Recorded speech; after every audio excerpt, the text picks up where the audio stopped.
जय जिनेन्द्र साहब। सब्जेक्ट है सब धर्मों का सार, सब भगवानों की वाणी का सार, सारे ग्रंथों का सार। कोई कहते यार हम कितना पढ़े, कितना सोचे, कितना समझे, कितना अपनाए, कितना छोड़े, उलझन हो जाती है। धर्म को जैसे कॉम्प्लिकेटेड बना दिया है, बहुत ही उलझन वाला बना दिया है।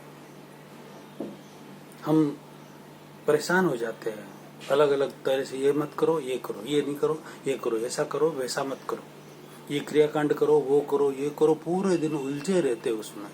तो रियल धर्म की परिभाषा क्या है? यानी कि सारे भगवान की वाणी का सार क्या है? सारे ग्रंथों, सारे संतों, सारे महंतों जो उच्च कोटि के हो गए, उन सब का सार क्या है? सारे ज्ञानियों का सार क्या है? तो सारे ज्ञानियों का, सारे भगवान का, सारे ग्रंथों का, सारे धर्मों के, उनका दो लाइन में यदि हम सार चाहें तो मिल सकता है। और यदि उसे हम अपना लें तो हम अभी जो तनाव और टेंशन में चल रहे हैं, डर भय में चल रहे हैं, बार बार हमें चिंता होती रहती है, बार बार हम चिढ़ जाते हैं, गुस्सा करते हैं, बार बार लड़ाई झगड़े हो जाते हैं, बार बार उठना और मनाना हो जाता है। इन सब के कारण हम व्यथित रहते हैं। तो सिर्फ दो लाइन समझ लीजिए। जैन धर्म का अपना अलग सिस्टम, अलग तरीका, उसमें भी 4-5 फंड। कोई मूर्ति पूजक मूर्ति की पूजा करते, ये करते, वो करते, पूरे सुबह शाम दोनों टाइम वो मंदिर में जाते आते रहते हैं। कोई तेरापंथी महाराज साहब के भवन में जाते आते रहते हैं, कोई स्थानकवासी स्थानक में जाते आते रहते हैं, कोई दिगंबर संप्रदाय वाले, उनके भी मूर्ति पूजा भी अलग होती है, उसमें भी संप्रदाय अलग अलग है। अब मूर्ति पूजा को भी नहीं मानते, वो भी अलग अलग क्रियाकांड करते रहते हैं अपने अपने हिसाब से। मूर्ति पूजा वाले थोड़ा क्रियाकांड ज्यादा ही करते रहते हैं। उसी तरह सनातन धर्म में बहुत सारे धर्म जो भी है, वैष्णव धर्म, शैव धर्म, पुष्टि मार्ग, ये जो भी अलग अलग तरह के जो धर्म है, उन सब में भी बहुत सारे क्रियाकांड होते ही रहते हैं। धार्मिक दृष्टि से यात्राएं करना, ये करना, वो सब यज्ञ हवन वगैरह, ये सब। तो व्यक्ति उलझ जाता है कि हम करें क्या, क्या नहीं करें और क्या करें, क्या तो पकड़े और क्या छोड़े, उलझ जाता है। इन सारे धर्मों का सार, इन सारे भगवान, इन सारे धर्मों के भगवान की वाणी का सार और इन सारे धर्मों के ग्रंथों का सार सिर्फ दो लाइन में है। यदि समझ जाए व्यक्ति तो वह सुखी हो सकता है, वह भव पार कर सकता है, वह इस लाइफ में आनंद से, सुख शांति से जीवन जी सकता है। और इस लाइफ में यदि वो आनंद और सुख शांति, चिंता मुक्त, भय मुक्त, डर मुक्त, तनाव मुक्त जीवन जिएगा तो उसी की तो प्रतिक्रिया होगी। आगे भविष्य में भी उसे सुख शांति मिलेगी और अगले भव में भी उसे सुख शांति मिलेगी। क्रिया की ही प्रतिक्रिया होगी। यदि आपको यहाँ पर अभी सुख शांति नहीं है तो आगे भी भविष्य में, इसी लाइफ में भी सुख शांति नहीं हो सकती और अगले भव में तो सुख शांति बिल्कुल नहीं हो सकती। यहाँ आपको सुख और शांति होनी जरूरी है, यहाँ चिंता मुक्त होना जरूरी है, यहाँ तनाव मुक्त होना अभी वर्तमान में आपको जरूरी है। तभी आगे जाके सुख और शांति मिलेगी, बाकी नहीं मिल सकती। उसके लिए आपको करना क्या है? सिर्फ दो लाइन समझनी है। क्या समझनी है? सुबह उठकर आप जो भी भगवान को मानते हैं कोई तकलीफ नहीं, जो भी देवी देवता को मानते हैं कोई तकलीफ नहीं, कोई भगवान या देवी देवता को नहीं भी मानते हैं तो भी तकलीफ नहीं। जैसे मैं भगवान श्री सिमंदर स्वामी को ज्यादा मानता हूँ, वर्तमान जो तीर्थंकर है हमारे, वर्तमान तीर्थंकर हाजरा हजूर है, अरिहंत है,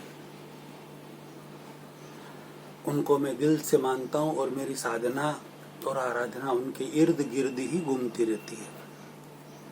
तो मैं जो 2 लाइन बता रहा हूं इस तरीके से, हे श्री सिमंदर स्वामी, सुबह उठकर 5 बार बोले आप, खाली 5 बार, हो सके तो 11 बार, कम से कम 5 बार बोले सुबह उठकर डेली। सबसे पहला यही काम।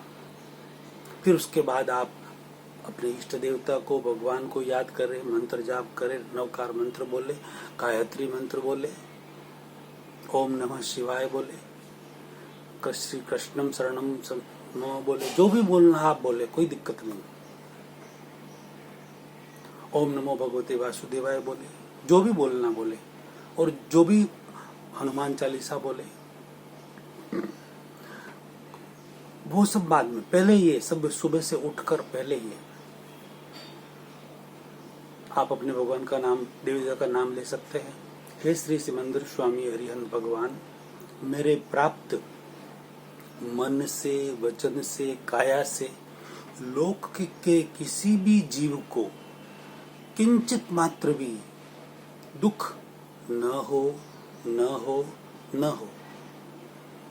ये एक लाइन 5 बार आपको बोलनी है। और ये जो लाइन बोलो ना आप, कंप्लीट मन वचन काया के उपयोग के साथ बोलनी है। मन वचन काया का उपयोग का मतलब, आप जैसे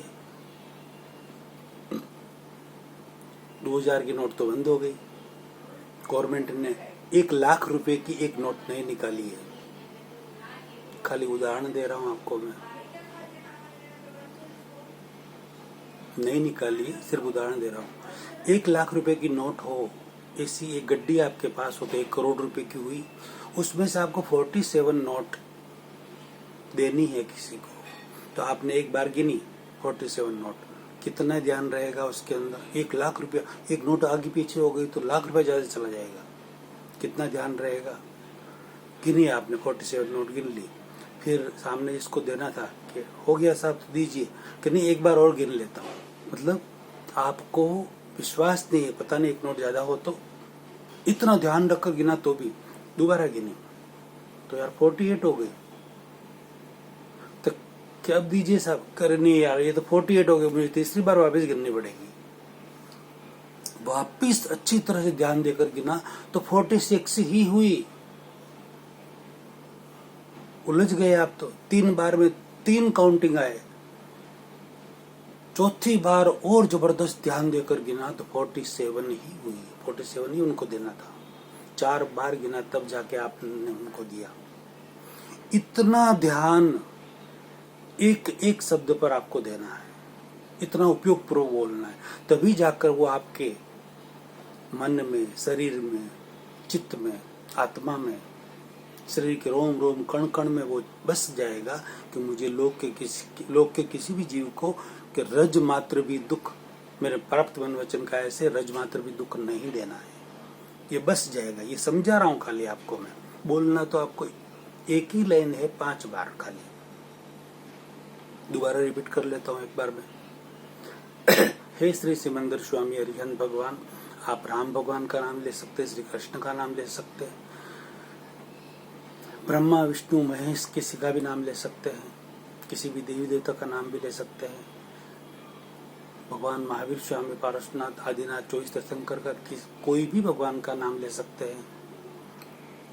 हे श्री सिमंदर स्वामी अरिहंत भगवान, मेरे प्राप्त मन वचन काया से लोक के किसी भी जीव को किंचित मात्र भी दुख न हो, न हो, न हो। इतना दिल से उपयोग पूर्वक आपको बोलना है। और दिन में ये जो बोला ना, उससे आपको जागृति रहेगी और दिन बे दिन जागृति वो बढ़ती रहेगी कि मुझे किसी भी जीव को मेरे प्राप्त मन वचन काया से दुख नहीं देना है, ये ध्यान रखना है, राइट। और दुख दे दिया जाए, फिर भी दुख दे दिया जाएगा, पूर्व के कर्मों के उदय के कारण, उसके प्रेशर के कारण दे दिया जाए तो शॉर्ट प्रतिक्रमण है, उसको 2 प्रतिक्रमण शॉर्ट में मैंने शॉर्ट प्रतिक्रमण के 2 वीडियो बनाए हुए हैं इसी चैनल पर, आप उसे भी देख सकते हैं। इसमें मैं बता देता हूँ आपको। तो शॉर्ट प्रतिक्रमण इस तरीके से करना है जैसे किसी को दुख दे दिया, आपने कुछ बोल दिया, कुछ भी कह दिया, तो जिसे उसका नाम है अशोक, जिसको दुख दिया है, तो ऐसा शॉर्ट प्रतिक्रमण ऐसा करने का। हे श्री सिमंदर स्वामी अरिहंत भगवान, अशोक के अंदर बैठे हुए परमात्मा को मैं नमस्कार करता हूँ। अब सब बात परमात्मा, उनके अंदर बैठे हुए परमात्मा से ही करनी है कि हे परमात्मा, मैंने अशोक भाई को ये दुख दे दिया, ऐसा बोल दिया, ऐसा उल्टा सीधा बोल दिया, तो ये बहुत गलत किया मैंने। एक्सेप्ट करने का, पश्चाताप करने का, पछतावा करने का, प्रायश्चित करने का, उसकी आलोचना करने की, एक्सेप्ट करने का, ये मैंने गलत किया, राइट। उस दोष की हे परमात्मा मैं आपसे क्षमा मांगता हूँ, मुझे आप क्षमा करो, क्षमा करो, क्षमा करो। और फिर ऐसे दोष दोबारा कभी भी रिपीट नहीं करने का प्रत्याख्यान करता हूँ, मतलब त्याग करता हूँ, दूसरी बार नहीं करूंगा। हो गया शॉर्ट प्रतिक्रमण आपका, माफी मांगना, क्षमा याचना हो गई। ऐसा दिल से जब भी कोई दोष हो गया, पाप हो गया, किसी का दिल दुखा दिया, तो इस तरीके से आप शॉर्ट प्रतिक्रमण करके उसे शूट एट साइट उसी समय भी कर सकते हैं। उस समय याद ना आए, 2 घंटे बाद याद आए तो उस समय कर सकते हैं। फिर भी याद नहीं आए तो रात को याद आए, सोते समय तो सोते समय पहले बैठ जाइए और दिन में किस किस को दुख दिया है उन सबको 5 मिनट, 10 मिनट, 15 मिनट के लिए सबको धो दीजिए, नष्ट कर दीजिए, पापों को, दोष को, जो भी किया, किसी का दिल दुखाया, किसी को दुख दिया है, तो सबको आप नष्ट कर दीजिए। ये 2 लाइन, पहली सुबह और दूसरा ये प्रतिक्रमण, यानी कि माफी मांगना, क्षमा मांगना। बस इसमें कहाँ किस धर्म की बात आई, कहाँ किस धर्म के भगवान की बात आई, कहाँ किस ग्रंथ की बात आई। ये तो मनुष्य मात्र के लिए, सबके लिए बस इतना सा आ गया, इतना सा समझ लिया कि आपने सारे धर्मों के, सारे ग्रंथों का, सारे भगवान की वाणी का सार आपने समझ लिया। सीधी सिंपल बात, बस इतना ही करना, यही सारा धर्म है और कुछ नहीं है। दूसरा है, लेकिन ये अर्क, सबका अर्क, एस्ट्रेक्ट, सार, सबका, सब धर्मों का सार, सब भगवान की वाणी का सार ये है, मुझे किसी को दुख नहीं देना है।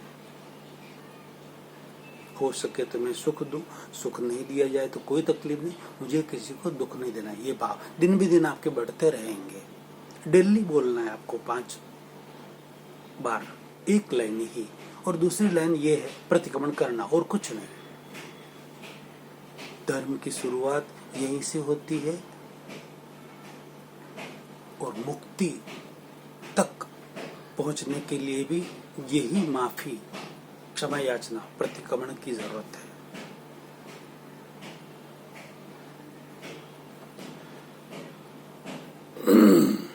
ये सब धर्मों का, सब धर्मों के ग्रंथों का, सब धर्मों के अलग अलग जो भगवान मानते हैं उन सब का सार है। ये गूढ़ रहस्य वाली बातें हैं। किसी को बहुत सारे कर्म कांड में नहीं उलझना है, नहीं कुछ करना है, तो ये सार पकड़ लीजिए, आप सुखी सुखी सुखी सुखी हो जाएंगे, बहुत शांति हो जाएगी आपके जीवन में। और सबसे बड़ी बात तो आप मन में ये समझिए कि जो अपना खुद के दोष देखिए, सामने वाला कंप्लीट निर्दोष है, निमित्त कंप्लीट निर्दोष है, क्योंकि आपने ही अपने ही कर्मों के कारण आपको जो निमित्त मिल रहे हैं उससे सुख दुख मिल रहा है। निर्दोष दृष्टि का वीडियो मैंने पीछे बनाया हुआ, उसे भी आप अच्छी तरह से सुन सकते हैं और खुद में निर्दोष दृष्टि क्रिएट कर सकते हैं, तो आपका जीवन गजब का सुख शांति वाला हो जाएगा।